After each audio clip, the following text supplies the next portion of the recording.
welcome you all on behalf of Prabha Ketan Foundation.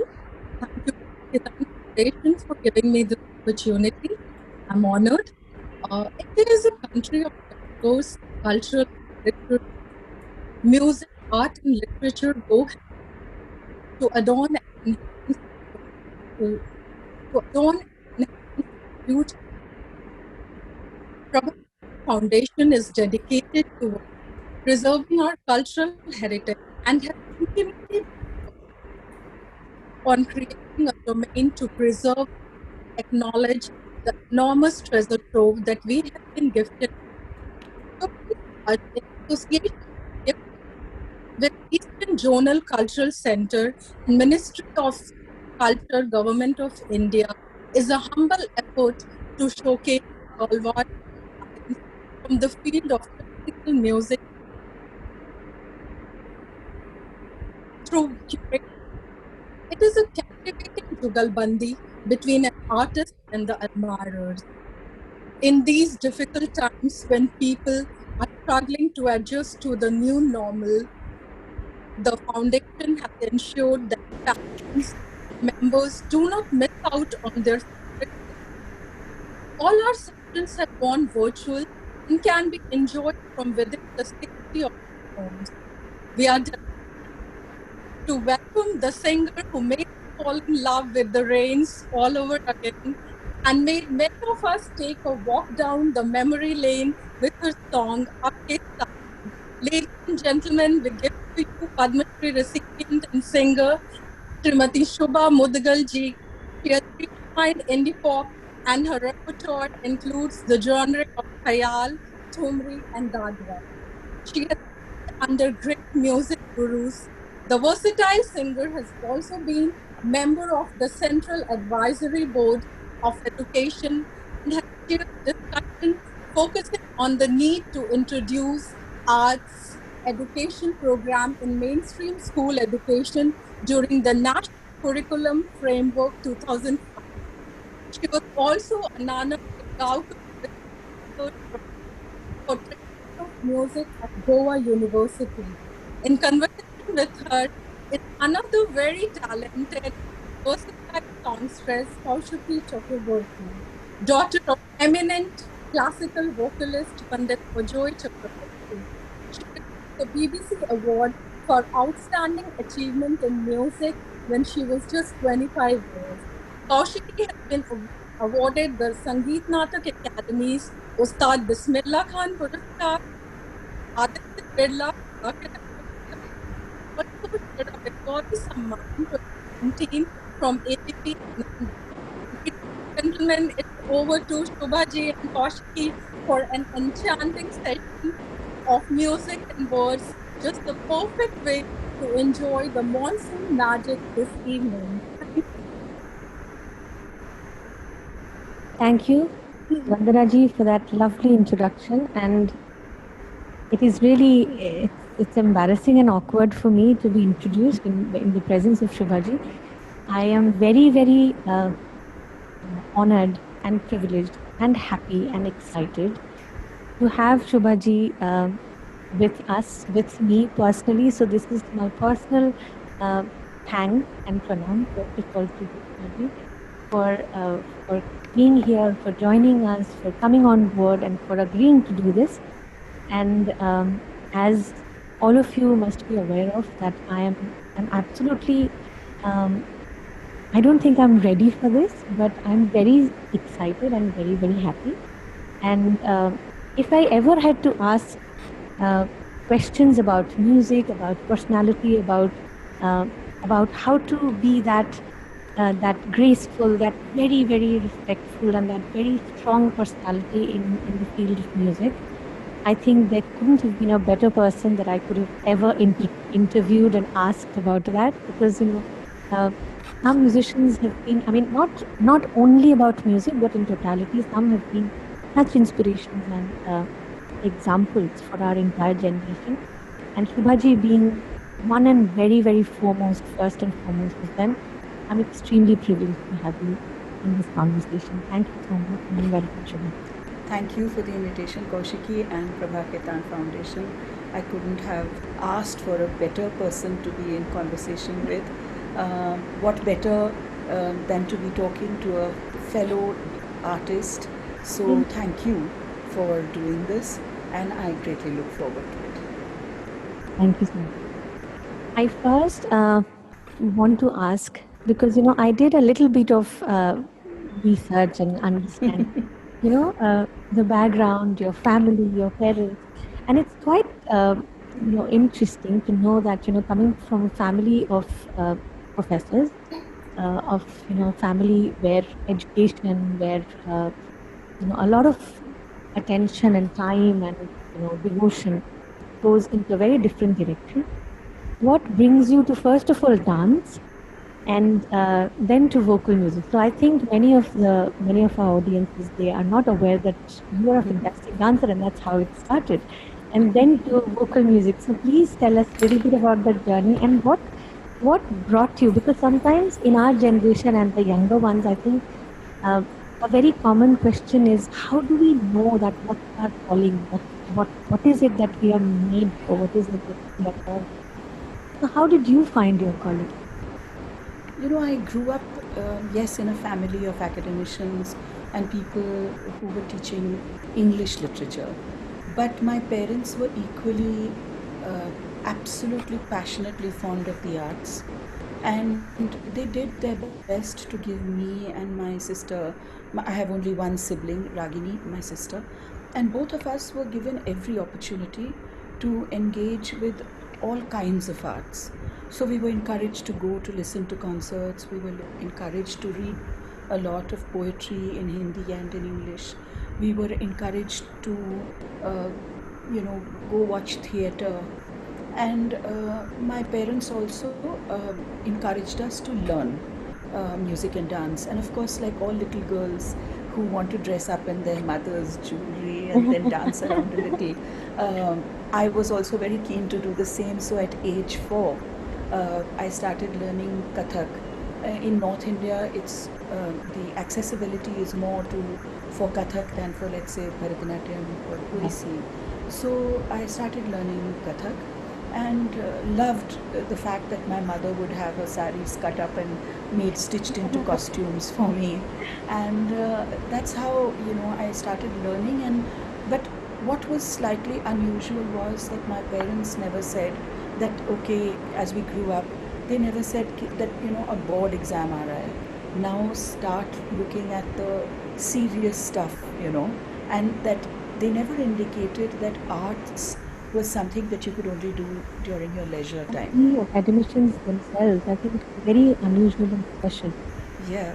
So they always said, no, I mean, like you're studying any other subject, you need to continue studying music and dance as well. And there was never any pressure on us to perform as such. We were encouraged to learn, we were encouraged to take part in competitions, etc. But there was no problem if we didn't win, or there was no problem if we didn't get, if we weren't performing as such. So there was never any stress about that. And there was also a deep sense of reverence about the arts. So finally, when I grew up and when my parents, who were in a sense colleagues of Pandit Ramashray Jhaji, my guru, who was also the head of Department of Music at the Allahabad University, so, all I was told was that I was very fortunate to have the opportunity to learn from him. And nobody said, कब तुम गाओगी radio पे, कब तुम गाओगी मंच पे, कब गाओगी. So it was always a question of deep reverence for the arts and the feeling that engaging with the arts is going to enrich your life. And I'm truly grateful for that upbringing that my parents gave me. Absolutely, absolutely. I think it's a lesson for us. We are new parents, and I'm sure there are many in the audience. So it's an absolute lesson for us to look at parenting from a very different perspective, I guess, which gives the child the space to blossom and become who they are supposed to become, rather than prescribing them to become this or that we decide for them. I think it's beautiful, really beautiful. And you had asked me how I discovered that this was going to be my calling. So actually, it wasn't I who discovered that. shortly after I graduated. That little period of time when you finish your graduation and you're getting ready to apply for admission into your MA. My mother sat me down and she said, "See, I can make out that you are crazy about music. Now, if you want to do music, you have to make a full-time commitment to it. And you need not do what everybody else does. I can give you a year off to decide whether you want to do music full-time or not. And you must make your decision within that 1 year." And Just to give that courage that you don't have to join the yes, race, so to yeah, say. yes. And it didn't take me a year, it just took me about a month to tell my mother, this is what I want to do. And so I think it was really, I feel very blessed for that kind of support from my parents. This brings me to my next question, which is not my question because you would know once you hear the question. But this is sometimes a question that I hear from a lot of youngsters, that how important it is to have a guru, and how important it is to kind of learn from a particular guru for a long time for that bonding to happen, because nowadays resources are available all around, because there are compositions, there are ragas, there are recordings, there are YouTube, this entire universe, search for anything and you get it. So then sometimes it's like, okay, यहाँ से थोड़ा सीख लेंगे, we'll pick up something from there. And recently I had asked someone that somebody was singing Rashid Uncle's, Mr. Rashid Khan Saab's Bandish, and singing it differently, like singing a couple of words here and there. So because I've kind of grown up listening to his music, I asked, where did you learn this from? And he said, I learned it from YouTube. So I just want, this is not my question, but Talim and having a guru and that dedication and that devoted journey that in the association and the guidance of the guru that can happen. What do you think is the importance of that? Coming from a family where, unlike me, where I had my father as my guru, but to have a guru outside of the family, but to have that kind of a bonding, जैसे वो भी parent हो जाता है. I think it's, in the tradition of Hindustani classical music, the presence of a guru is all important. And because I'd like to explain, and you already know it, but just to articulate that a guru is not just a teacher.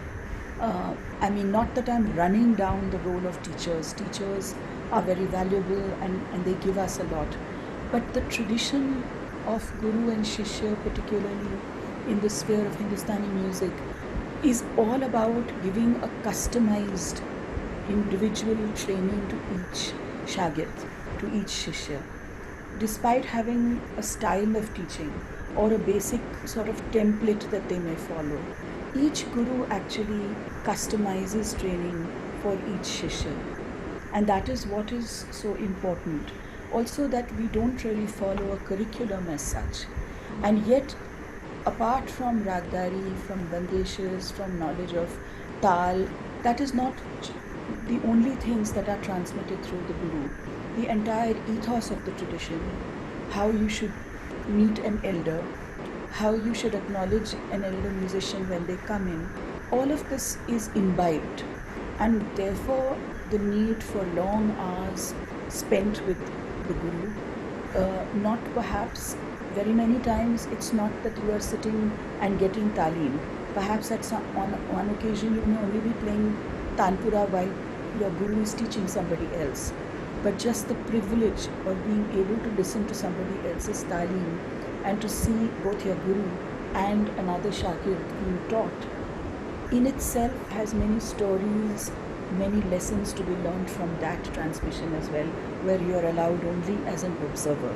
So I think the tradition itself really proves the importance of the guru. And in a sense, for me, going to Pandit Ramasha Jhaji was like, कच्ची मिट्टी होती है ना, वो जाती है कुम्हार के पास, and then the kumhar really shapes. So I I had listened to a lot of music because my parents had encouraged me, but the actual talim, everything, literally holding me by the finger metaphorically and teaching me how to walk was what Guruji did.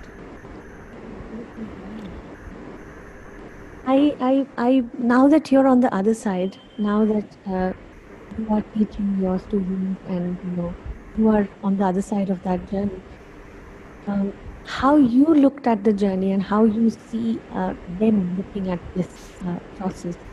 Do you see it absolutely being similar, or do you see any changes because of the generation, because of the times? Because in the last, I think, in 20, 25 years, the world has changed completely in every Yes. possible way. Yes. Do you see that shift affecting in whichever positive or not so positive way of this process? Do you Well, see I think that shift? I think, tradition is dynamic. It's constantly changing. If it were set in stone, it would become a museum piece. So yes, the changes are happening.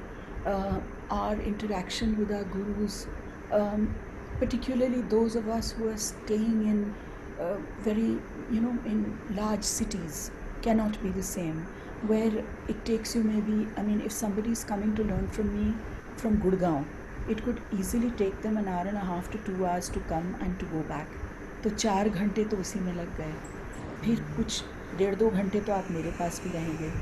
So that's 6 hours in a day or more. That is uh, going in your talim and you're traveling to and fro.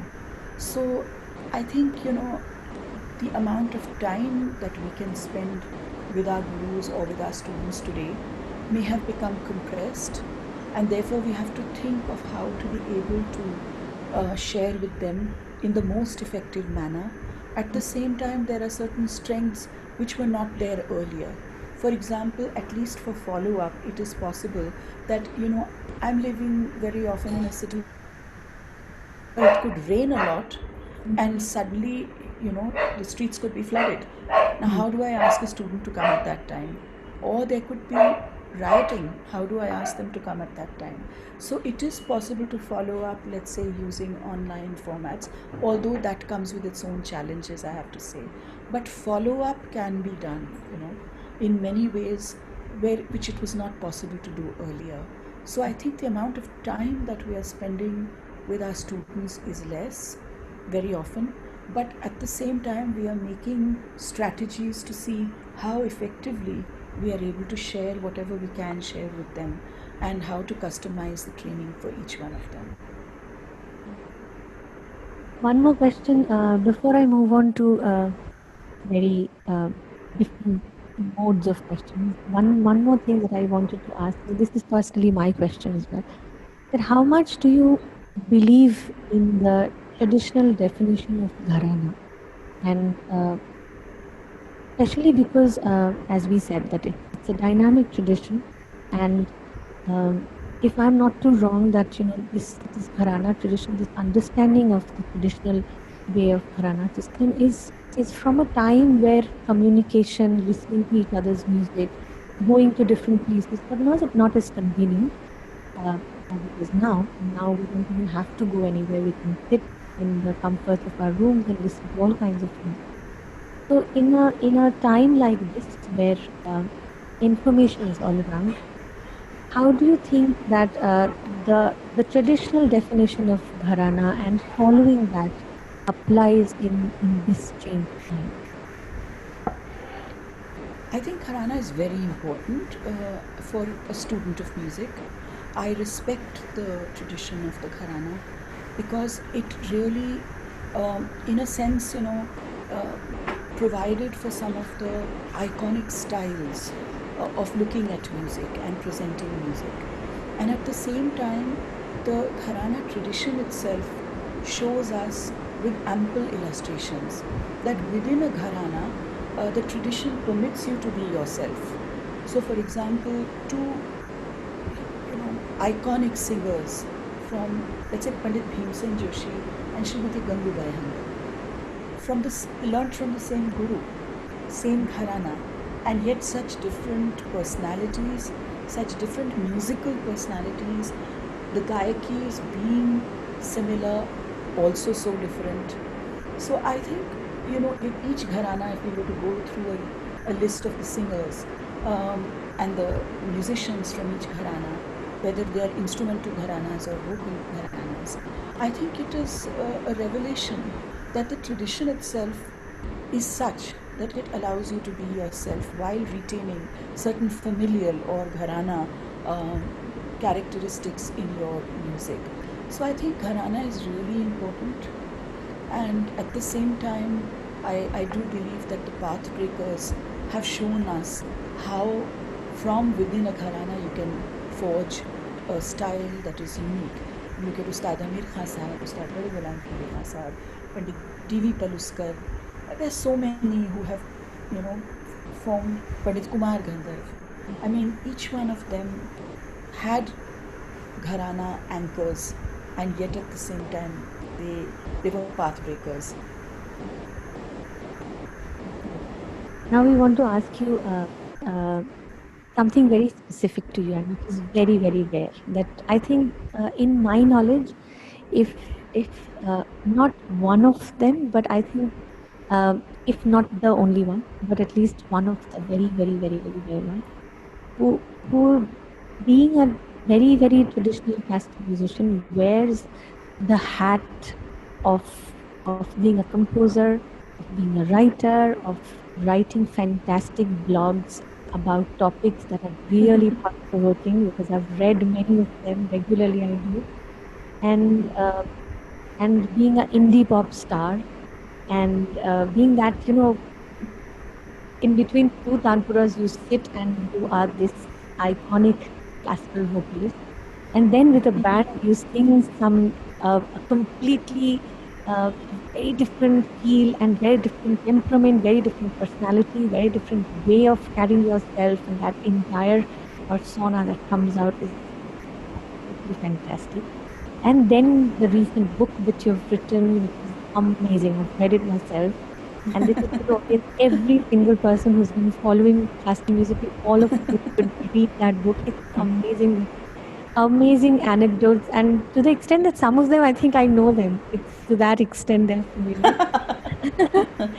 So, all these things, I really want, and then we were just in the beginning of the session, we were, before we went live, we were discussing that you reply to your own mail, so you take care of the communication side, and you are very, very socially active.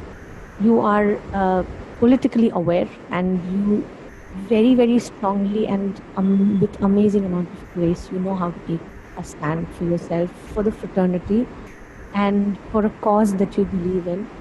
So, thousands of qualities to admire, and yet that one person, with equal amount of ease, carrying all these roles. How easy, or how do you do it? It's just out of my own, admiration and respect first. How do you wear all these hats with equal amount of ease?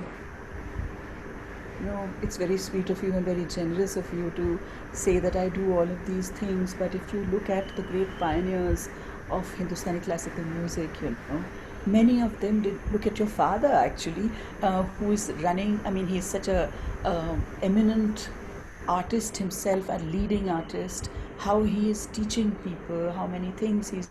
So when we look back into the history of Indian music, I think one of the things that is really inspiring for me, every time I feel, that, what are we doing? Why are we not able to change things? And then I think of the challenges that people in the past, actually took up the cause against.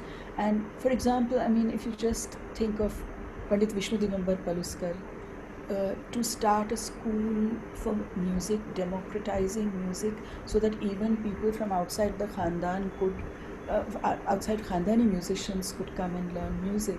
People like me, who are first generation musicians, could go to an institution and learn music.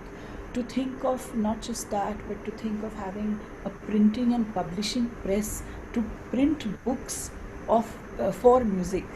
to have, to do ticketed concerts so that people learn to value performers and performances. I think, the the examples have been set, Kaushiki, really in the past. And anything that we do now, certainly, I mean, it is tough to balance things, but I feel that I really feel very blessed to have the gift of music in my life. And I say this very often, not just because it's a nice thing to say, but because truly, what a gift to have in your life, the companionship of music. And therefore, if I spare some time to think of the larger fraternity of musicians, that's what I should be doing actually, because it's just a little, it's just a way of acknowledging how grateful I am for this gift of music in my life. Would I be here talking to you, to so many people, if it were not for the fact that I am a student of music? Any respect that I get today, anybody who stops me in the street and says, aren't you the person who sung that song or this song, is doing so because of the music. So my very existence and identity, in a sense, has been created by the gift of music in my life. Then I had better really take care of that wonderful companion. It's really touching that you think like that, because to feel grateful and to feel responsible are two different things, I think.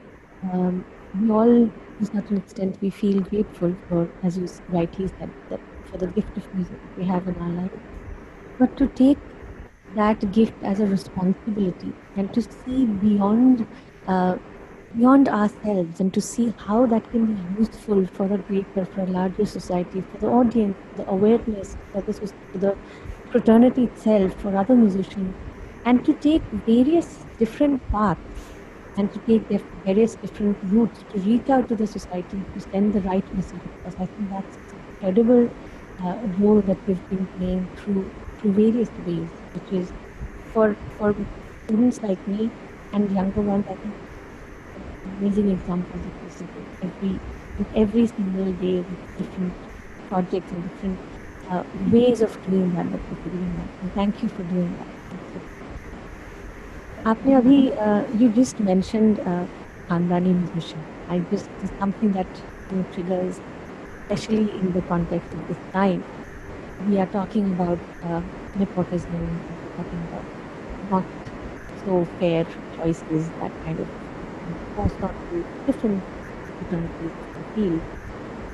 And we're also talking about Guru Shishya Parampara here, where we know that in various cases, not most or less, but many cases, many instances, we have the children of musicians, of gurus, join them. Since they're at home, I think they are young, and the musician himself or the guru himself sees the gift of music in his kids or her kids, and then that's how the journey starts. It's not really planned, because I would know for myself, I am Baba's daughter, and that's how it started. It wasn't planned, of course, but it happens because you're in the family on a day-to-day basis. You're in that environment. It also has its impact. So what do you think is the impact of this society thinking of this tradition in a different way? How do you think this judgment of nepotism being right or wrong, how far is it applicable for our kind of thing? Look, I don't think, that anybody will give a young musician an opportunity for too long if they are not good musicians. Somebody may say that, okay, you are so-and-so's son or daughter or nephew, and that's why you are getting a few programs. Fine, you may get a couple of programs, but if you don't prove yourself, how long is that going to work? So I think it is, yes, I mean, we are all of us who are studying music are human beings. We have our frailties, we have our weaknesses, and we may have our weaknesses for, let's say, a musician may have a weakness for their children or for a favorite disciple or whatever. But unless the disciple and the children prove their merit as musicians, how long are you going to be given a chance? Nobody is going to call somebody who was not able to prove themselves, you know. So this charge of nepotism, and of late I've also seen in a lot of internet online conversations, a lot of people complaining about the fact that सबको chance नहीं मिलता. And even sometimes I've even read people articles where people have said, in fact, let me tell you that many years ago, I would say 30 years ago, there was an article in a leading newspaper in Delhi which said the same thing, and it named some of our iconic musicians, saying why are they called each time for all the festivals. And it also said, or to or, I mean, leave alone those people, even Shubha Mudgal is called constantly. Now, what am I supposed to do with such an accusation? If I am getting concerts, do you expect me to say to the person who is calling me, let us say a music circle from Mumbai calls me and says, Shubhaji, so and so August को आपको गाना है, तो I'm going to say नहीं, August में मेरे 10 concerts हैं, आप मुझे मत बुलाइए, उनको बुलाइए. Some other person who is now being, pumped up by, I mean, what do you expect me to say? So this accusation of somebody getting too many concerts is possibly because the audience likes them. It could be for a variety of reasons, but it certainly has nothing to do with only nepotism or only favoritism. It is unfortunate that a lot of very fine musicians do not get the recognition that they ought to get. It is unfortunate, but who is responsible for that? If 1,000 people sitting in an auditorium can say, hoot out an artist, then they can also say, I want to hear so-and-so artist who has not been heard for 10 years, bring them back. Can't they do that? And today it's so easy. We can all send in messages saying, I want to hear this great scholar, I want to hear this great Vidwan. Why can't we do that? So nepotism, unfortunately, is a human failing, and like in any other aspect of life, it also exists in the music field, even our own field. But I'm afraid nobody is going very far with nepotism, because nobody on earth is going to call you again and again only because you're so-and-so's daughter or niece or son. If you prove yourself, they'll call you. Otherwise एक बार बुला लेंगे, 2 बार बुला लेंगे, maximum तिहाई कर देंगे, इससे ज़्यादा नहीं होने वाला. Great. Now, there's one thing that from a nation which is greatly identified by Bollywood, I think it's a very pertinent question I thought, especially when I'm asking this question to a iconic female vocalist. This entire nation, for some reason, is thinking that D sharp, D and D sharp is the pitch to sing from. And you all have to have a very thin, shrill, lovely, melodious, but a very high-pitched kind of a voice.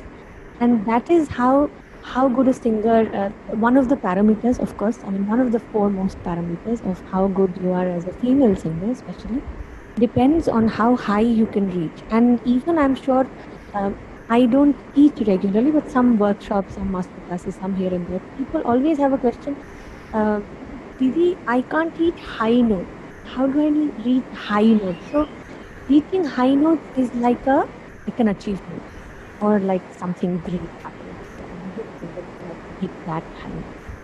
So I especially want to ask this question to you, because the identity that your voice is set, the personality, the presence that your voice is has given us and has contributed to different compositions that you have sung, the kind of interpretation that your voice gives, it's very unique, and it's a very strong statement that it creates. But why do you think this obsession, and do you think that this obsession also is coming to a little bit of a classical music field because they are all trying to be versatile singers. They all want to kind of do different kinds of things, and maybe fusion or some even classically trained musicians, they want to go for playback. So do you think this is also going to be one of the requirements that, you have to sing from a certain pitch, and that is how a good voice quality is important? It's a complicated question, and I think in general, if you have to sing a duet, particularly with a male singer, and also for some reason, yes, you're right that there is this standard C sharp also, that this is where all the compositions are placed. In fact, so much so that the actress, for example, the actor who's singing voice is very high pitched. When they actually speak in the film, their voice is very husky and low. So there is no match between the playback voice and the actual voice of the actor. I think it's just one of those things that has become a standard. And I think for me, frankly,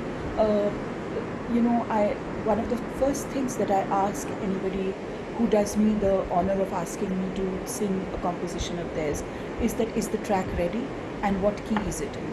If it is not going to be comfortable for me, what is the point in my trying to scream, squeak, shout, shriek, anything, But then also there is this, film in India, particularly mainstream film in India, has often thrived on cliches. So, for example, my kind of voice is always a Jogan voice, some some folk type voice है आपकी. Now, folk type voice क्या होती है? Is there any one kind of folk type voice? Yeah, or they'll have my alap in some tragic sequence, where there's total distress and devastation. There they'll have this alap in my voice. So they're using my voice, and I'm grateful for those opportunities. I'm thinking to myself, maybe this actor with a lovely husky voice, maybe I could have done playback for them. But if that is not what the music director thinks of, then the best thing for me is to see whether I would be comfortable singing a track or not. And if I'm not comfortable, then where is the question of accepting film work? And which is why I have done very little film work, because I also really believe that the playback role is a very specialized one, and I don't have that specialization. So wherever it has been possible for me to feel comfortable, and the music director has made it, has taken care to see that I am comfortable singing those particular songs, I've really enjoyed and learnt a lot from my experience of singing for film. But where there is no comfort, where I can't sing in that scale, what is the point in my accepting? So I guess if you want to be part of the mainstream, then yes, you would need a voice like that. But if you're not bothered about how many tracks for films you're able to do, अरे 2 महीना हो गया मैंने किसी film के लिए नहीं गाया, if that is going to give me depression, then I may as well somehow try to sing in that scale. But otherwise, I see no reason to force oneself to sing in a manner that is not possible and not comfortable for me. Thank you so much for I thought I would ask this question just because of the fact that it is so empowering to hear it from you that it's a question of choice.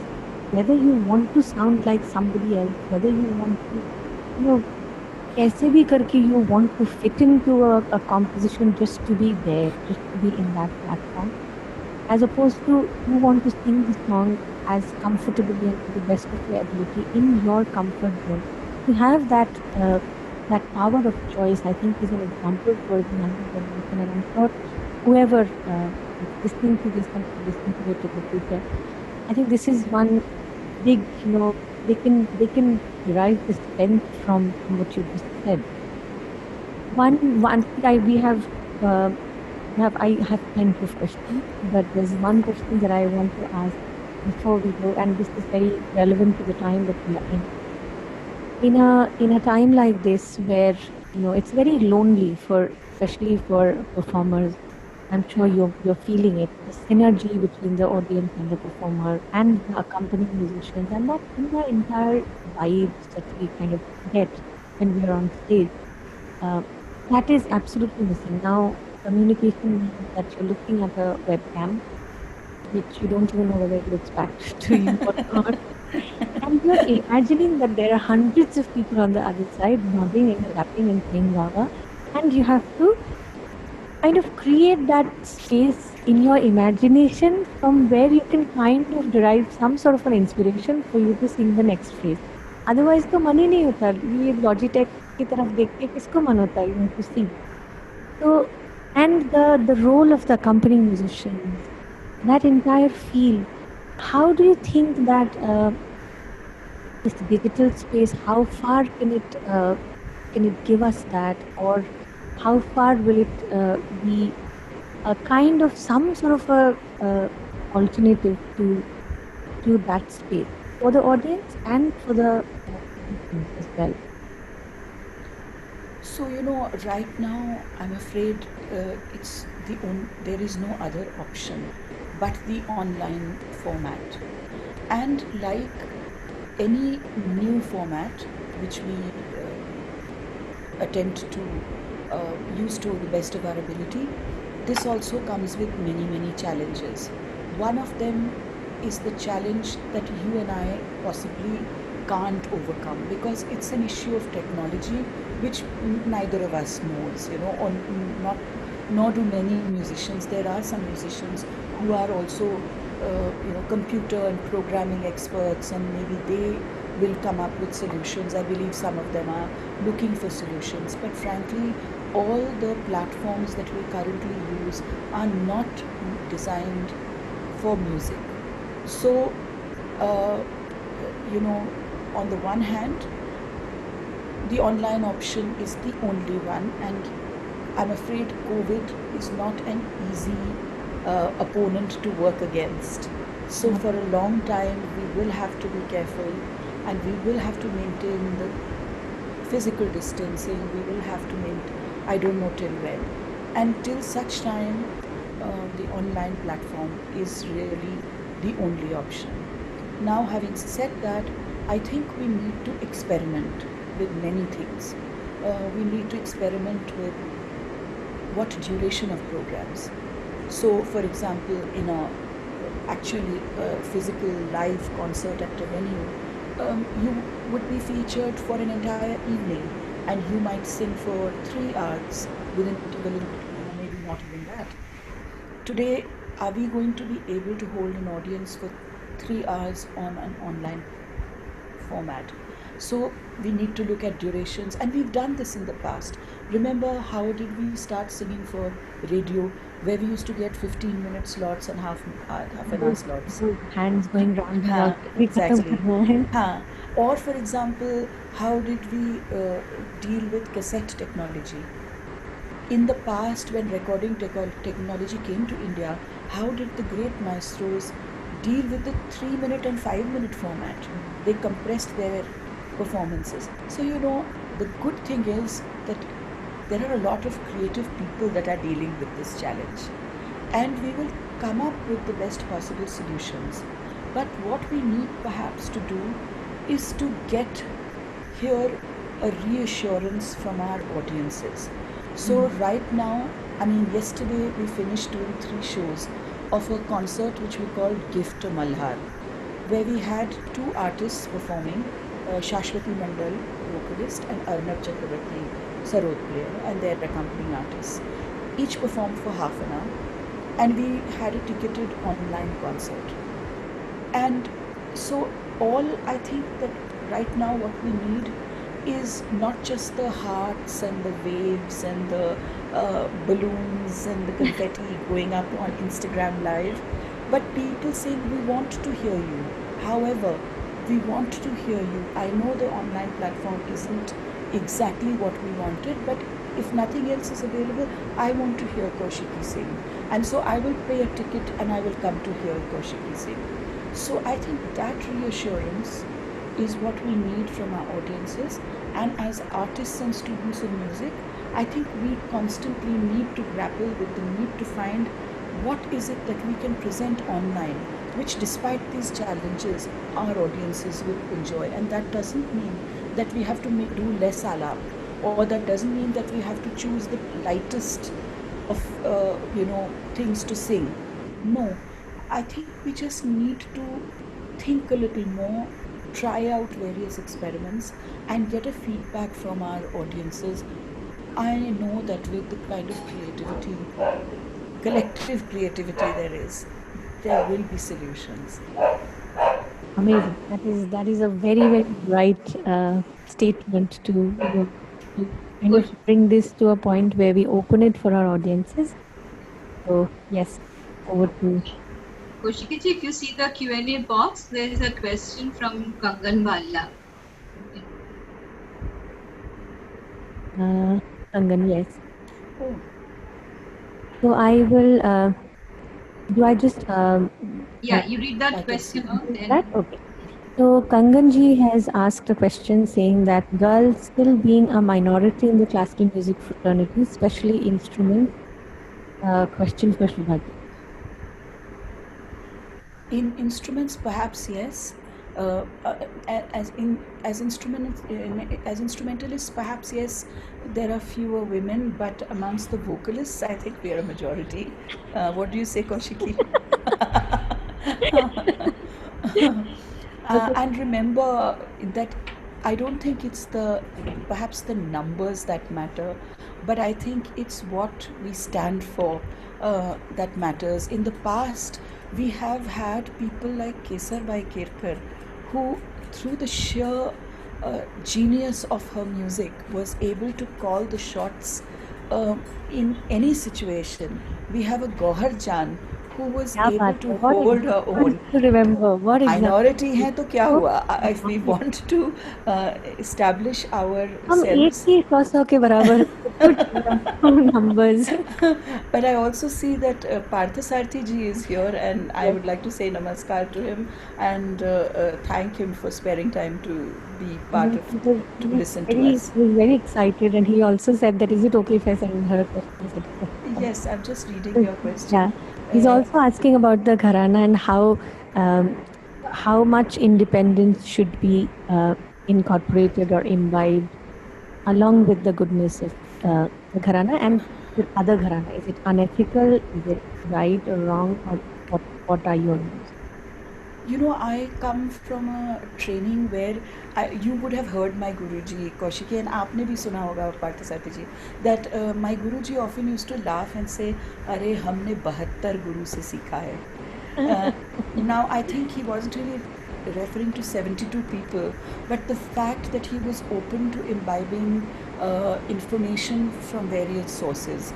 And I think that's what perhaps he was trying to explain to us, that of course you must follow your talim, but as creative people, it is not, and particularly creative people living in an era where we have access to the recordings of other gharanas, how is it possible that we are going to say, no, I'm not going to listen to other gharanas, or that there is something, in fact, that's already happening. There are so many compositions, bandish, that actually were made by iconic musicians of, let's say, the Agra Gharana, but which we are all singing today. And so this kind of cross-pollination cannot be stopped, must not be stopped, in my humble opinion. And also the cross-pollination will actually result in some terrible experiments and some good experiments as well. and it's only through that we will arrive at new ways, new paths, new directions. So I am all for listening, and I'm all for studying different gharanas, but perhaps that's because my own gurus were very open to taking material from several gharanas, and so I inherit the same eclectic kind of approach from them. There is a question from Gopi De Sarkar. Yes. Acha, what is the present situation of Baja Gaja? Oh, that's a sore spot that you have touched. You know, Baja Gaja is a festival, Koshiki, that Anish and I started in Pune for 4 years. We had to close it down because we were never able to get adequate support for it, not in terms of musicians coming together. It used to be a 3 day celebration of the diversity of Indian music. So we had all kinds of music from 10 in the morning till 10 at night. I've seen some of the videos of those Yes. percussionists coming from Yes. all over the places and Yes. huge stage with different kinds of drums that I personally have never seen some of them. Yes. So it was wonderful, but sadly we are unable to do Baja Gaja since 2012. Since then we haven't been able to do Baja Gaja. But the Serendipity Arts Festival that I have been a part of, the first Yes. year when you were curating it, I think it was Yes. a fantastic concept of Yes. playing those archival things for a couple of minutes and then having someone like me who, and later on I realized that I don't even know how she looked and how she sang, but it's the song which connects me and somebody from a very different time and space. And what a lovely bonding to kind of feel when you sing that composition. Yes. Serendipity is indeed a very special festival, and I hope it continues to flourish and to bring more and more kinds of artistic activity together. So I hope we'll continue to see that. Somebody, it's not a comment, it's a comment, not a question, but I really want you to read this because this is one of your admirers. It says, "I admire you as a." As a feminist, you're not happy. Thank you so much for supporting me. I usually get trolled for the same reason. But it's good to see that I have some people who like that. Thank you so much, Kanakji. Koshiki, this one, Anand Malaji is here. I'm just putting her on audio. Anand Malaji, can you unmute yourself and ask the question? Anand Malaji? Okay, I think. Is it possible for me to unmute her? No.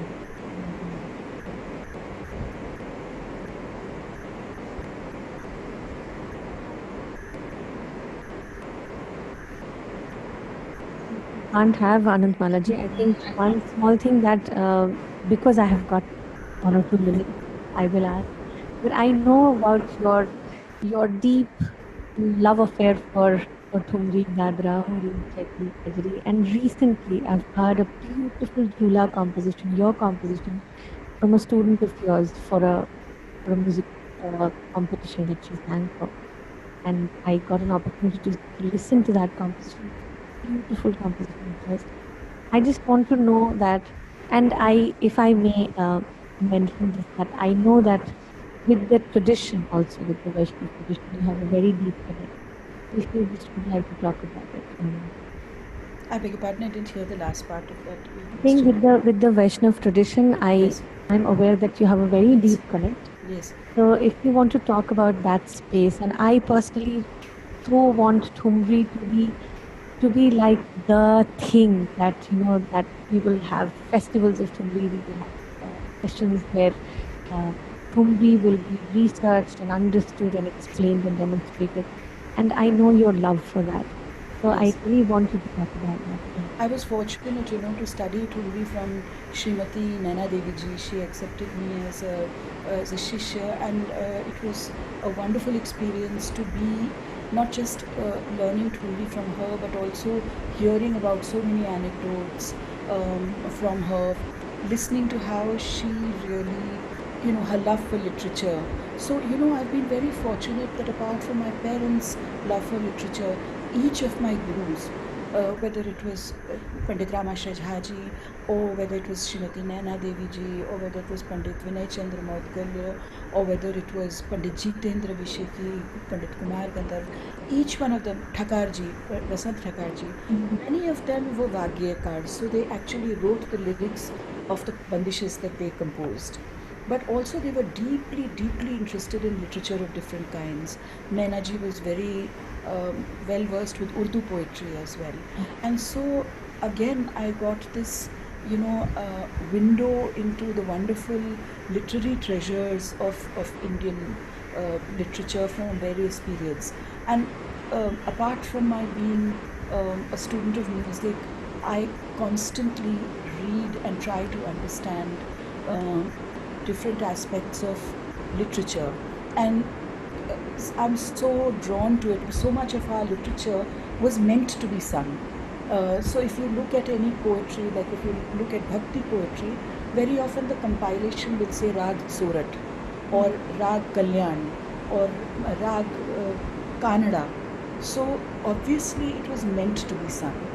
And the manner, the lyricality of the poetry also suggests that it is to be sung. And then I try and potter around and compose something. And at the moment I'm very excited and I sing it, and then maybe a year later I will say, no, this doesn't work. And I will try to change that or redo it.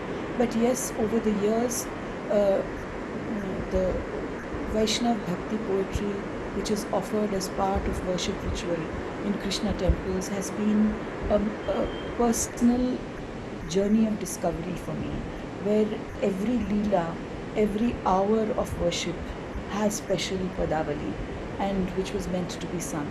So I've been very fortunate to be guided also in this area by my spiritual guru as well.